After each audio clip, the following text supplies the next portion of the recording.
নদিয়া জেলার রানাঘাট উত্তর পূর্ব বিধানসভা প্রার্থী অসীম বিশ্বাসের হয়ে নমিনেশন প্রদান কর্মসূচিতে যোগ দিয়ে রাজ্যের শাসক দল তৃণমূল কংগ্রেসকে কড়া ভাষায় আক্রমণ করলেন বিজেপির রাজ্য সভাপতি শ্রমিক ভট্টাচার্য। তৃণমূলকে অভিশাপ বলে কটাক্ষ করলেন তিনি জানান, আমাদের দৃষ্টিভঙ্গি গোটা পশ্চিমবঙ্গের মানুষের আর্থ সামাজিক উন্নয়ন।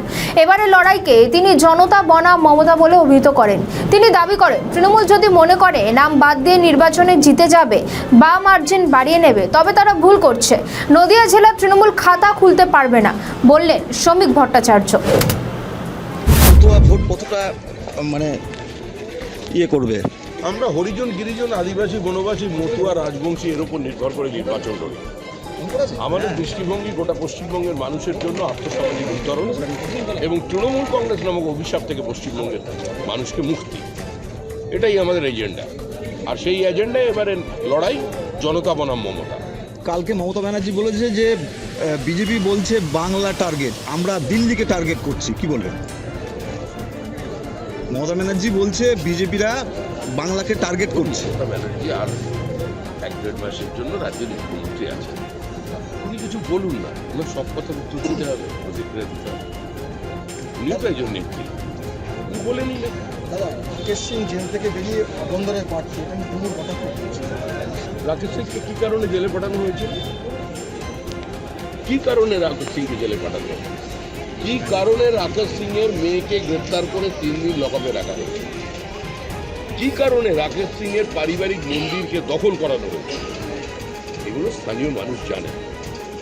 আপনি কি কাজ করে জেলে গেলেন? খুন করে জেলে গেলেন না একটা রাজনৈতিক প্রতিবাদ করে জেলে গেলেন? আর আপনার বিরুদ্ধে কি কি মামলা ফ্রেম করা হবে সামনের সপ্তাহে দেখতে পাবেন।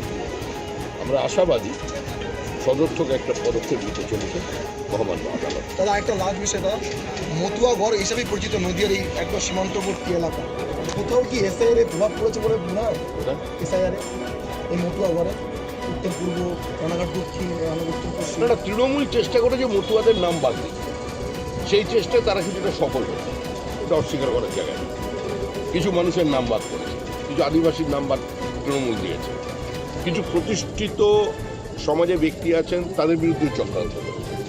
তৃণমূল যদি মনে করে কিছু মতুয়ার নাম ভোটার লিস্ট থেকে বাদ দিয়ে কিছু আদিবাসী, কিছু পূর্ববঙ্গের উদ্বাস্তুদের নাম বাদ দিয়ে তারা নির্বাচনে জিতে নেবেন, মার্জিন কমিয়ে ফেলবে, কি মার্জিন বাড়িয়ে ফেলবে, ভুল করছে। নদিয়ায় তৃণমূল খাতা খুলতে পারবে না।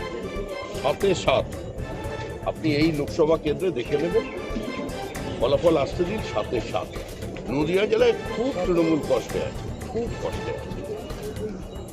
একটু সান্ত্বনা দিন, ভালো থাকবে। দাদা, একটা লাস্ট কোশ্চেন, অভিষেক বন্দ্যোপাধ্যায় কোচবিহারে এসে তিনি দাদা মমতা ব্যানার্জি তিনি কোর্টে এদিকে ডেকেছেন, কি বলবেন? কাকে? মমতা ব্যানার্জি উঠে ডেকেছেন মানে যে কোনো উত্তর মন্তব্য করছেন বিভিন্ন সভামঞ্চে, সেইটা নিয়ে।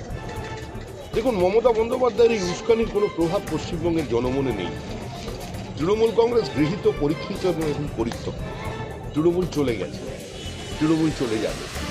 তৃণমূল নদিয়া থেকে যাবে, মুর্শিদাবাদ থেকে যাবে, মালদা থেকে যাবে, পাহাড়ে যাবে, সাগরে যাবে, জঙ্গলমহলে যাবে, কলকাতায় যাবে। তৃণমূল শেষ।